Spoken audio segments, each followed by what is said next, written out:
Well, good morning guys, how you doing? Today we're bringing you some truck content. Yes, that's right, I still have La Mamalona minus the race stars. The race stars were sold to a gentleman up in Orlando because my plan is to either get rid of it or make it something that it's just going to be a utility vehicle, not a four-wheel drive race truck like I intended, because let's be honest, I don't want to run all the power adders. I don't want to run the stuff that's out there. If I'm going to run anything in this truck, it's going to be Jake's turbo kit, which, believe it or not, is still kind of up in the air, but I would have to do all the work, which, since the channel is now merging to me working on my own vehicles, that could happen, but that's going to take time. Or if Vortec decides to make a blower one of these years, sure, I'll run that, like a JT, like a V7 JT or something like that. But for now, it's going to be a utility truck, so I thought put the stockers back on and just drive it every day, because, you know, I'm going to do turbo stuff with the white car. I'm going to do Fairmont cutting. I'm going to do a bunch of stuff, so I definitely need a truck to get me around every day. But Lund Racing, thank goodness, has been on top of things, and there are some new tuning features to F150s that I'd like to show you on this truck. So Junior hit me up the other day and he's like, Alex, you still have the truck? I go, yep, still have the truck. He's like, do you want to play around and do some tuning on it? I go, sure. What do you have in mind? He goes, well, Multitune. I go, okay, talk to me about Multitune. He goes, well, I think we got it figured out. We're going to start to support the Multitune feature on the trucks. And I said, cool, what do you need me to do? Because nothing, just you still have the N-Gauge? I go, yep, still have the N-Gauge, still have everything.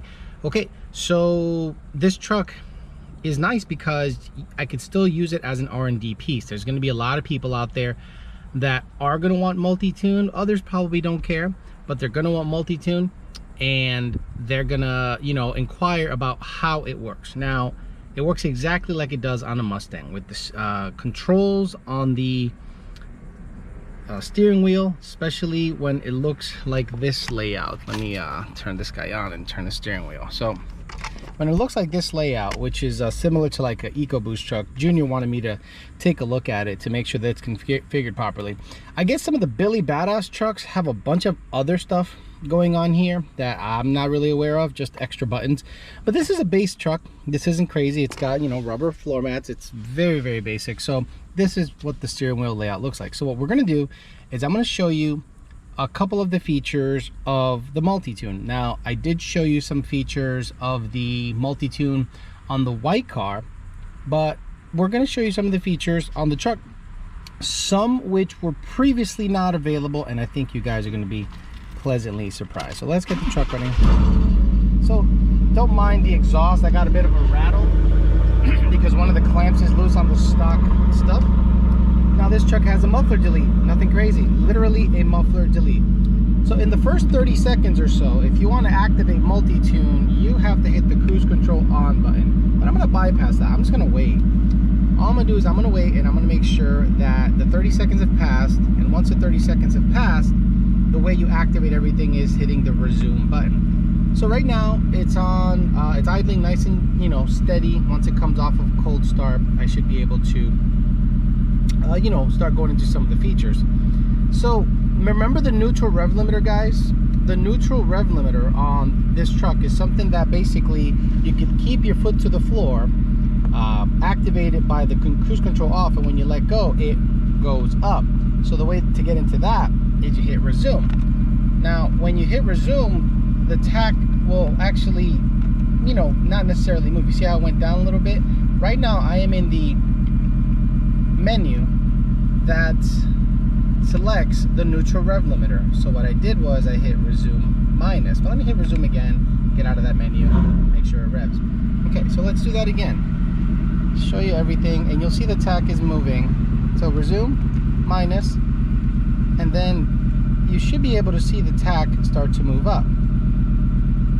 Okay, so let's say you want the neutral rev limiter at 2,000 RPMs. Now this doesn't care if it's rolling or stationary. So when you hit resume to get out of the menu, and you saw the tach goes back out.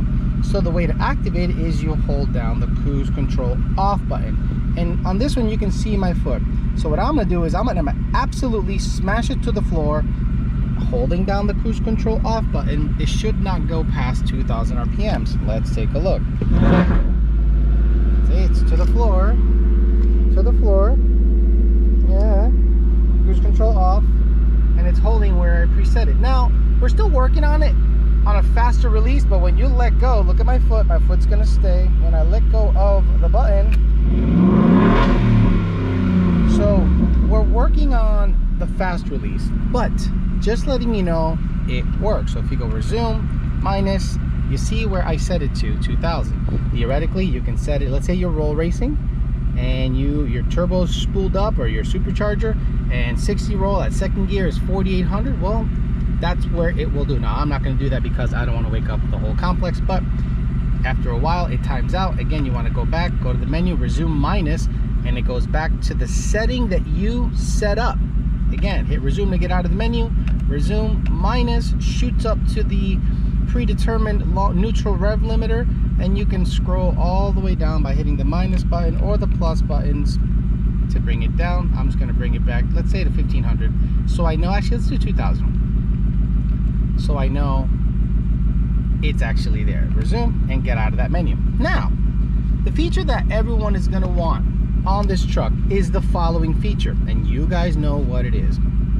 It's the Ghost Cam Idle Tune. Yes, only available with Multitune. So guys, I apologize if you thought you're going to get a cam lobe idle tune with anything else.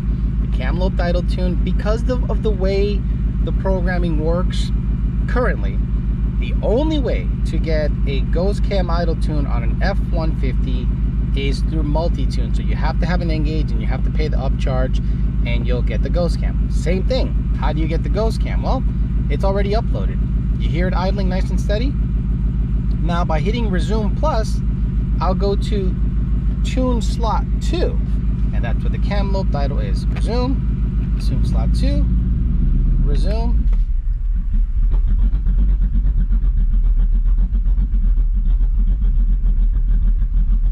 It is chopping, it is lugging down. Let's take a listen from the outside.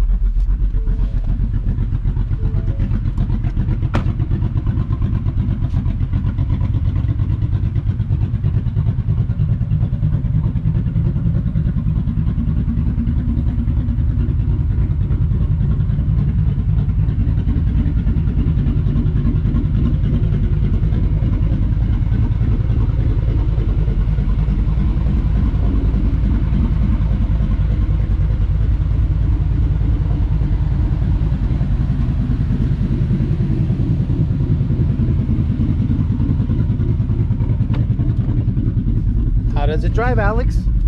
Let's go for a ride in the complex.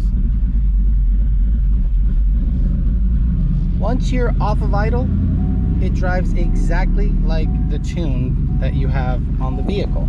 Let me put my seatbelt on so it could shut up. When you let off the gas, it'll go into a lope. You hear it?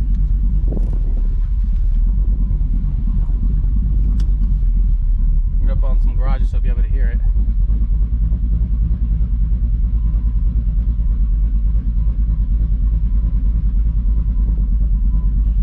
Give it some gas.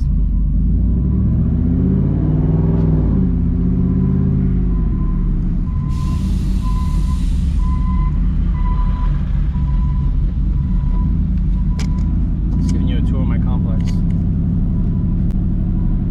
It is beautiful here, I'm not gonna lie.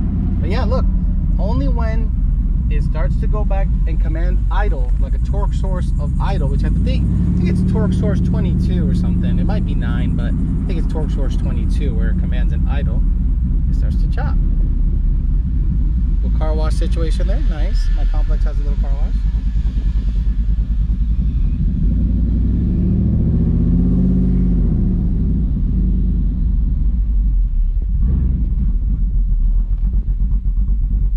That say has the salt, it gets down and goes and that's just the inherent nature of the Ghost Cam idle tune. It commands the cams to go somewhere different than they're normally gonna go, depending on how smooth it is. But look, the nice thing about this is you can turn it off on the fly. So listen, chopping, right? So watch this. Oh, I have the cruise control on. I'm really stupid. My bad. So resume, because after a while it times out. So you have to shut off the cruise control. Funny that it let me turn it off, but it doesn't let me turn it back on, because the arming is the cruise control button, and then after 30 seconds, it's you know, just the resume button. So there you saw me screwed up, which can happen. You know, that's why we tend to give like a little cheat sheet paperwork that gives you a roundabout menu, basically, to see how everything works. This chopping good.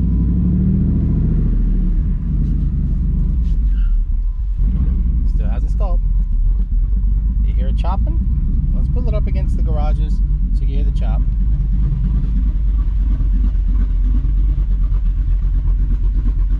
Okay, now let's resume. See? Went up to 2, minus.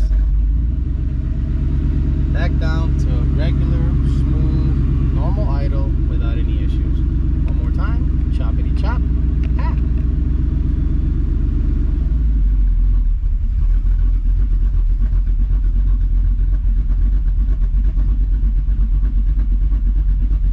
And again, resume, minus, and we're done. So the truck not running, cruise control on, you can start messing around. So let's say your cruise control on, right? It's already on. You can see it there on the little icon. It's cruise control on.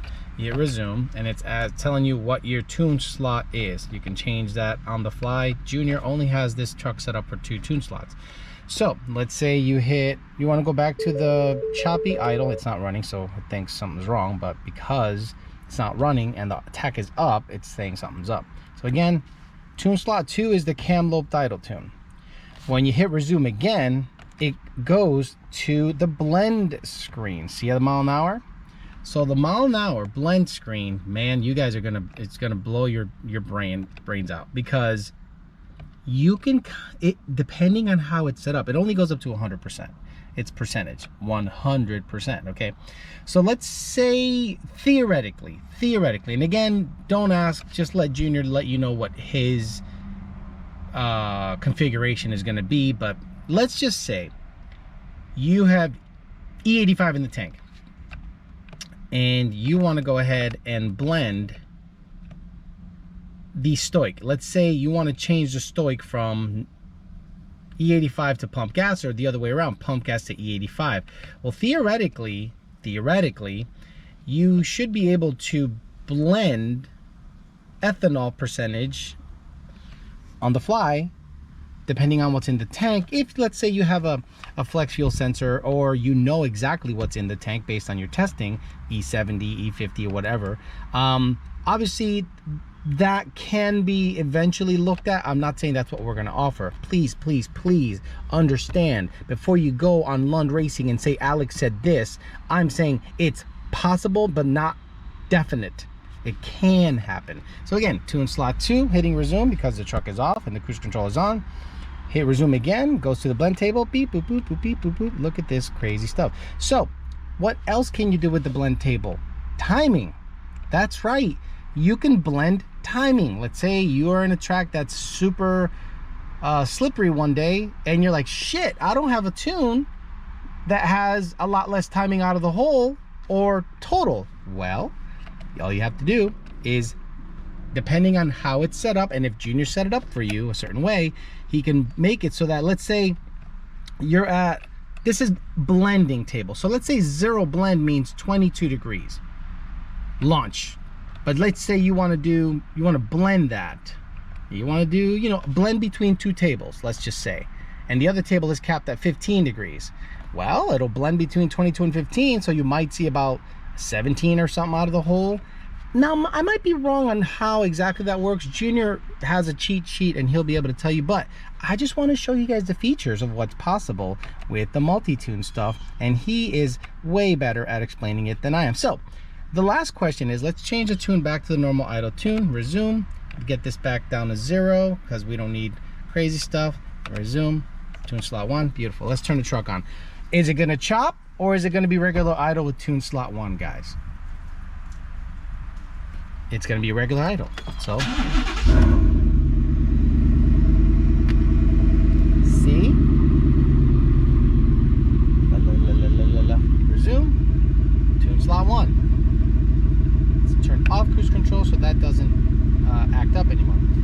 let's just say you wanna live in the puro pinche 956 a la verga, cause on tune slot 2, which is the choppity chop. Man, I wanna live on that shit, son. All right, so what happens when you turn the key off and then turn it back on? Will it stay on the Kamloops idle tune, or will it revert back to tune 1 regular idle? Let's test it. Open the door, leave. Fuck, I'll even lock it. All right, I left, everything's off, okay. Get back in the truck. It's gonna turn on with the Kamloops idle tune.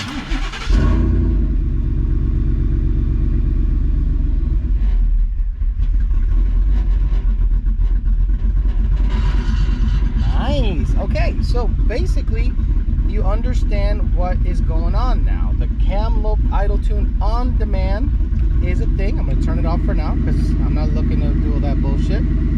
And then we're gonna end it there. So guys, there it is, Multitune, available for F150, coming up pretty soon. N-gauge only, Multitune only, and you can do many things. Blending of the stoic, blending of the timing, Kamloops on the fly, a whole bunch of stuff that I think you guys are really gonna like. Now, some of you guys might go, that's not worth it. Some of you buy complete Motec equipped GT350s based on a Kamloops idle tune.